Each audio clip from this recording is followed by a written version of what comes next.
instant presto, you're into a foreign network, and you go off and do that. In fact, it takes months, sometimes years, to get access to a foreign network, particularly a highly protected one.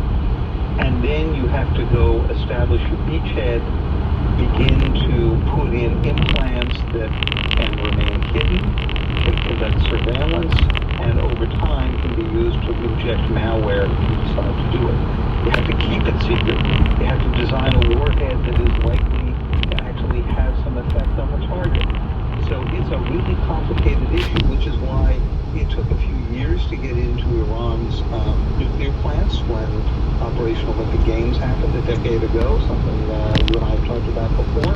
And it took the North Koreans months to get into Sony Pictures when they did the attack on Sony that took out 70% of its computer systems in retaliation for a movie they didn't like. Talk about a bad movie review, right? So these are big, complicated operations. They look fast on TV. That's not the reality. David, some people think you buried the lead in this story, that cyber attacks, or at least cyber deterrence in Russia, is important. But 18 or 20 graphs down in your story, I'm not sure what it is the news that U.S. intelligence and military officials have not briefed the president on the details of these plans simply because they're afraid he'll either countermand those plans or talk about them to adversaries the way he's done in the past. Well, close. There are two different things going on here. I mentioned at the beginning that there were new authorities here, some given by the president, some by Congress. And both of those new authorities give Cyber Command the capability, the authority, to go do this kind of thing without presidential authorization. If you had asked me 2 years ago about a major cyber attack, I would say that the president had to authorize it the way the president has to authorize the use of nuclear weapons. But it became clear over time that cyber operations are so constant that U.S. Cyber Command was moving to a strategy of persistent presence in foreign networks, as they call it, that in fact you couldn't go to the president for each and every one. You'd be doing nothing but that. And you couldn't have broad interagency discussion on each and every one. So there's an element of this that is just the new authorities, but there's also an underpinning of something that we have heard not only in the cyber arena, but generally, that the intelligence agencies and the military have been hesitant about going to talk to the president about Russia. We wrote a story a few months ago about Kirstjen Nielsen being told by the acting chief of staff at the White House not to go raise a program to counter election interference with the president because it sets him off and makes him think about whether or not the Russians actually interfered on his behalf, which, as we know, gets him quite angry.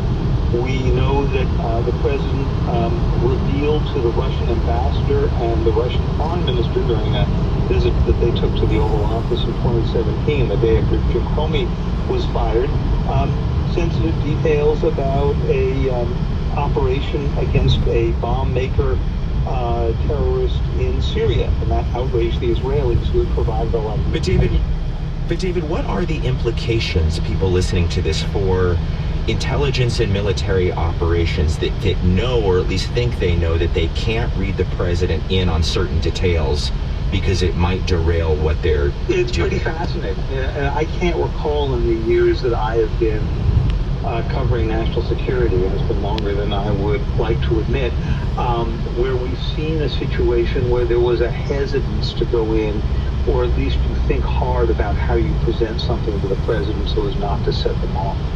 I've not seen that in covering the Clinton administration, the Bush administration, the Obama administration. David, the president has responded to your story several times, actually, on Twitter. It really appears to have set him off. A couple of pull quotes from his tweets: a virtual act of treason, the New York Times, of course, fake news, the story's made up, enemy of the people is a familiar one. Many of these comments directed right at you, David Sanger, and your colleagues. What are the implications of that charge? What has that meant for you? Well, first of all, I think using treason as a charge, particularly against a news organization in a country that cherishes a free press, is a pretty serious thing. What we were doing here is going out and reporting as aggressively on U.S.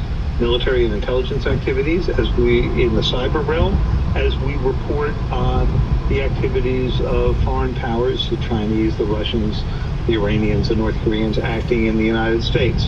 We went to the U.S. government ahead of time, as we traditionally do in sensitive national security stories, and we said to them, here are the facts we're going to lay out. If you have national security concerns about anything we're getting ready to publish, this is the time to let us know.